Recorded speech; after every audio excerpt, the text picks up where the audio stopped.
Bismillahirrahmanirrahim. Assalamualaikum warahmatullahi wabarakatuh. Oke, di video kedua ini kita tetap sama ya menjelaskan tentang GTX. Cuman di video kali ini kita ngebahas Mastering State Management with GTX atau From Reactive Stream dan Simple Building ya. Nah, di sini ada uh, dua state manager. Sebentar ya. Nah, di sini itu ada dua state managers atau di satu library GTX provider to instinct dependency or need for automation fast and efficiency. Sederhananya, state management adalah cara aplikasi kamu tahu kapan harus mengganti tampilan layar saat ada perubahan. Misalnya angka keranjang belanja bertambah saat tombol diklik gitu. Nah, gini rinciannya. Pertama kita masuk ke the reactive state management atau si otomatis ya. Jadi ini adalah cara paling canggih dan praktis. Jadi kamu nggak perlu memberitahu UI untuk berubah. Dia akan mendeteksi perubahan itu sendiri. Cara kerjanya gimana? Dia menggunakan stream. Data mengalir terus-terusan. Begitu data dibuka dan diubah, penampung di ujungnya itu langsung tahu gitu. Jadi di view-nya itu langsung tahu. Nah, dia ini akan melihat kode seperti OBS ini sintaksnya. OBS dan GetX ya. OBS ini untuk membantu data jadi teramati gitu ya. Dan OBS itu bungkus UI yang memantau data tersebut. Nah, kelebihannya pakai The Reactive State Management ini itu sangat mudah digunakan. Cukup mengubah variabelnya dan boom, layarnya update otomatis gitu. Nah, The Simple State Management atau yang manual. Kalau ini otomatis, ini manual. Nah, ini adalah cara yang lebih tradisional dan hemat tenaga gitu, hemat resource. Nah, kita nggak perlu megang kendali penuh kapan layar harus di-refresh gitu kan. Jadi cara kerjanya itu mirip sama change notifier gitu. Nih kalau kalian lihat di sini ada change notifier pattern. Jadi UI-nya itu bakal berubah kalau kita itu ngasih instruksi spesifik. Ciri khasnya itu kayak menggunakan get builder atau update gitu ya. Dan fungsi update di sini. Nah, kelebihannya dia ini itu tuh hemat memori, hemat RAM, paling hemat RAM karena aplikasi itu nggak perlu ngawasin data setiap detik, dia hanya bekerja saat diperintah gitu. Jadi yang ini itu perbandingan antara reaktif dan manual itu simple ya. Ini reaktif, ini simple. Kalau reaktif itu cepat, kalau dia ini agak lambat. Nah, buat performnya itu oke yang ini, tapi di sini itu performnya sangat sulit gitu atau sangat sulit sih, sangat bagus atau irit ya. Terus state dari reaktif sama simbol kapan sih dipakai? Reaktif itu dipakai kalau kita butuh data yang selalu sinkron di banyak tempat. Sedangkan kalau yang simple itu saat aplikasi kita itu sangat besar dan ingin performa yang ringan. Gitu. Kita lanjut.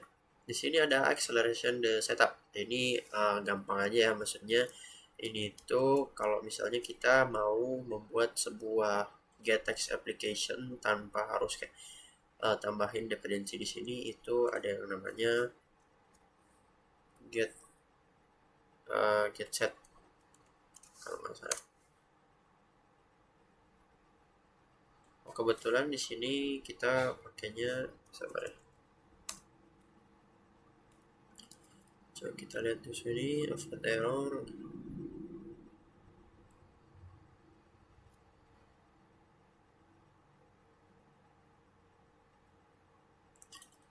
Pub spec pub set nih pub spec asis maksudnya. Ini pub spec asis ini fungsinya buat biar kita bisa nginstal dependensi pub apa namanya GTX itu gampang gitu ya, nggak perlu manual yang kayak kita harus pindah ke websitenya terus baru masuk sini gitu. Nah, itu bisa pakai ini. Nah, caranya itu gimana? Gini. Misalnya kita punya main dart ya di sini ya. Itu kita langsung kontrol P aja. Terus di sini kita pakai lebih dari, terus kalau kalian di sini kan ada get ya, pub spec asis. Sorry. Kontrol P,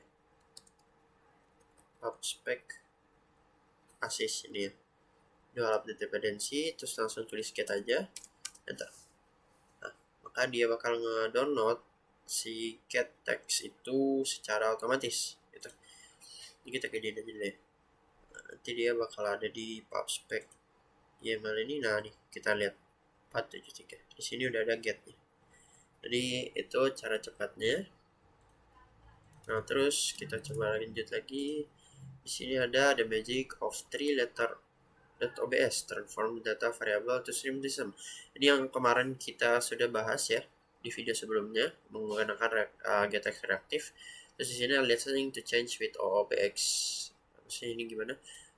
Mungkin ini itu kita bakal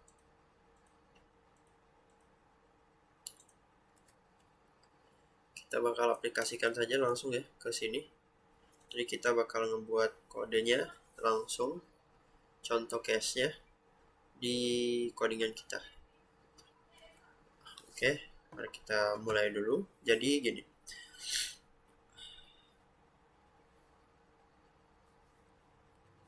kita bakal ngebuat project gitu lengkap ya, dengan struktur foldernya MVC sama kayak itu, dengan reactive state, OBX dan titik OBS, simple state gitu, dan contoh model di sana. Pertama itu kita tadi udah download dependency ya, getX di sini. Di bawah sini kita udah download. Nah terus kalau udah, harusnya dia tuh nggak perlu namanya flutter pubget ya, pubget, karena kita udah pakai sebelumnya. Nah ini udah. Kalau udah itu kita bakal ngebuat struktur foldernya dulu. Struktur foldernya itu pertama kita bikin folder yang namanya itu app. Terus kedua kita bakal bikin folder yang namanya pages. Nah di dalam app itu akan ada folder controller. Nah di dalam app lagi itu ada namanya models kayak gini. Nah udah. Ini adalah struktur folder kita buat sementara. Nah terus kita bakal mainin kodenya. Yang pertama di main, pastinya kita mainin di main ya. Kita hapus saja dulu hub. Terus pertama kita mainin importnya,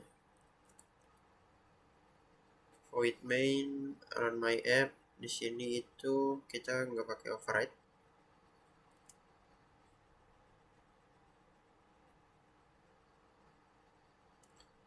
Sebentar ya. Oke, di sini udah ada my app dengan ininya, apa namanya, folder-foldernya. Di sini masih merah karena kita belum ngebikin filenya gitu ya. Mungkin kita bikin filenya dulu biar dia nggak merah ya. Nggak apa-apa deh, kita lanjut dulu. Nih, di sini tuh ada get material app. Di sini get material app. Ini wajib kita pakai get, karena getX sediain itu navigation tanpa konteks gitu. Nah, jadi snack bar, dialog, dependency injection. Nah, kalau misalnya mau pakai material up, fitur getX tidak optimal gitu. Kalau misalnya kita material up doang gini kan, itu nggak optimal. Jadi kita pakai get material up gitu. Nah, terus kita lanjut ke bagian reactive state-nya. Reactive state ini yang paling kita rekomendasikan. Masuk ke bagian controller reactive. Pertama itu kita bakal buat di controller yang namanya itu file namanya counter controller.dart kayak gini ya. Oke, di sini adalah isi controllernya. Nih, kita jelaskan dikit-dikit. Pertama, di sini ini pakai, of course kita pakai kelas getX ya. Nah, terus di sini ada variable count OBS. Variable count OBS ini artinya OBS itu artinya observable yang udah kita jelasin kemarin ya. Akan dipantau oleh getX, kalau berubah UI-nya otomatis update. Dan tipe aslinya ini bakal jadi RX integer gitu. Oke. Nah, jadi ini variable reaktifnya. Terus yang void increment count itu method increment. Terus yang ini sebaliknya, method decrement. Jadi kita pakai ini buat ditambahin, ini buat dikurangin. Nah, terus kedua kita mainin di bagian pages. Di pages itu ada yang namanya new file. reactive page data kayak gini ya. Nah, di pages reactive dot itu, nah ini ya. Jadi di sini ada beberapa kode yang kita jelasin ya. Pertama get put counter controller. Ini namanya dependency injection. Artinya controller dimasukkan ke dalam memori getX, bisa dipanggil dimanapun kita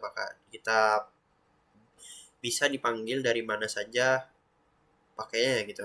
Jadi kayak get counter controller gitu ya. Terus di sini di bawah kalau kita scroll dikit akan ada OBX. Sabar. Ini OBX-nya, ini OBX ya. Nah, OBX ini adalah listener. Dia bakal mantau semua variabel OBS, titik OBS yang ada di sini. Di dalamnya, jika berubah, maka rebuild widget gitu, rebuild UI-nya. Kenapa controller count di sini? Itu bisa langsung dipakai. Kenapa ini bisa langsung dipakai? Karena getX override to string rx integer. Jadi kayak itu fungsi rx integer. Jadi getX-nya itu langsung override dia ke string gitu. Nah, kalau mau pakai akses nilai asli itu bisa sih controller count habis itu kayak titik value gitu. Kayak gini. Cuman kita bakal tampilinnya kayak gini aja. Terus sekarang kita masuk ke bagian simple state-nya atau get builder. Pertama itu kita masuk ke simple controller. Di sini bakal bikin file baru namanya simple controller.dart.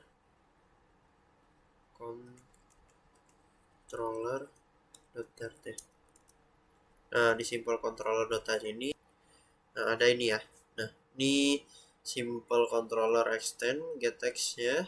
Terus di sini gini penjelasannya di sini itu kita nggak pakai OBS karena ini simple state ya. Kalau yang sebelumnya itu kita pakai reactive state, ini kita pakai simple state.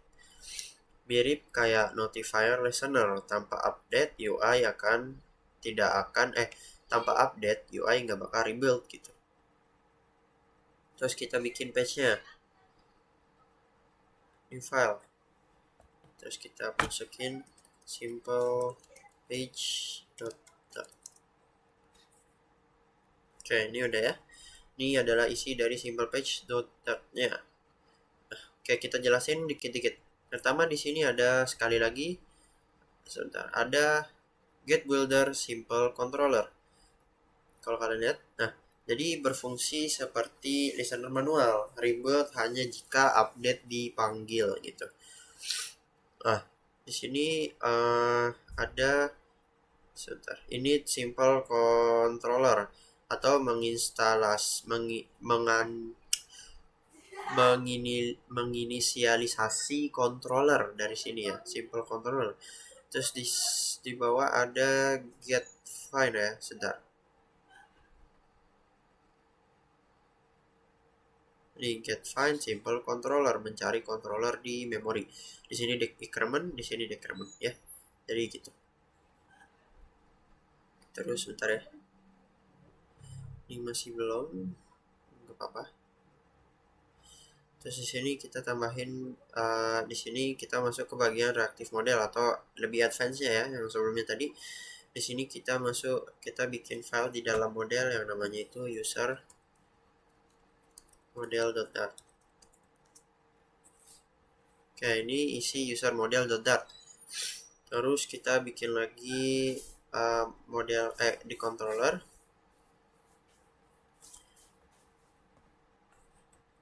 User controller.dart. Oke. Ini adalah user controller.dart. Nah, di sini karena yang titik OBS adalah objek, mana nih? Nih. Ini adalah objek, bukan propertinya, maka kita harus pakai yang namanya itu user update ya, yang di sini. User update file ya. Kalau enggak UI-nya nggak bakal update. Ya. Jadi ini adalah objek. Kalau dia objek itu kita harus pakai user update file. Tapi kalau misalnya sebelumnya kayak controller ini dia bukan objek ya, integer gitu, nah itu nggak apa-apa. Rx user model.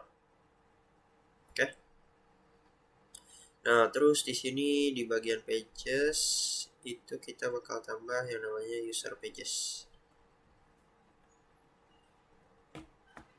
User pages .art. Sorry, bukan pages tapi page aja. Nah, ini adalah user page .art. Di sini kita udah ada semua.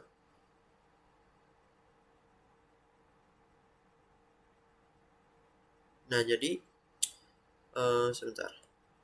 Mungkin kita bisa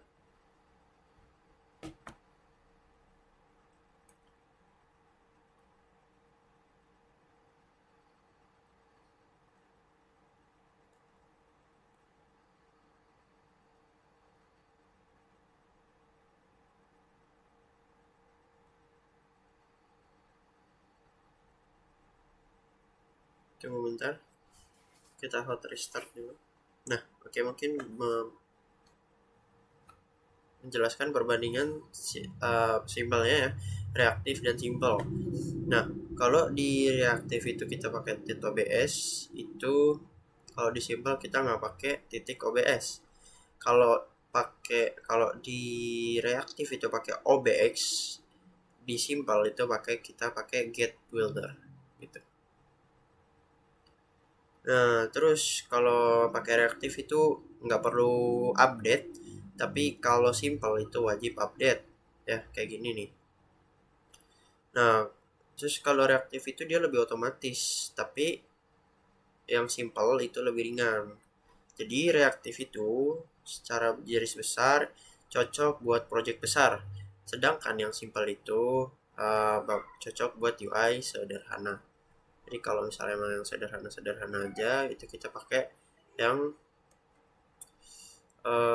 simple. Tapi nanti kalau misalnya projectnya agak gede-gede, itu harus pakai yang reaktif gitu. Nah, misalnya nih, kapan sih pakai reaktif atau simple? Reaktif itu kita bakal pakai kalau misalnya form, login, dashboard, data real time, atau bahkan IoT monitoring gitu. Nah, itu kita harus pakai reaktif karena dia aplikasi besar. Tapi kalau simple itu kayak counter, toggle, atau UI kecil itu nggak apa-apa. Oke. Nah, ini kalau kalian lihat di sini sebelumnya, ini adalah contoh yang tadi kita buat. Di sini kita pakai reactive page ya. Kita pakai reactive page. Jadi ini yang reaktif. Dia bakal nambah tanpa harus reload sama sekali. Kalau kalian lihat di sini itu dia nggak reload sama sekali ya, nggak di refresh. Oke. Jadi mungkin itu saja pembahasan kita ya sejauh ini. Tadi kita udah implement gateway reaktif versus simple verdict ya, ini juga udah di take away dan yep, habis itu aja mungkin. Sekian, assalamualaikum warahmatullahi wabarakatuh.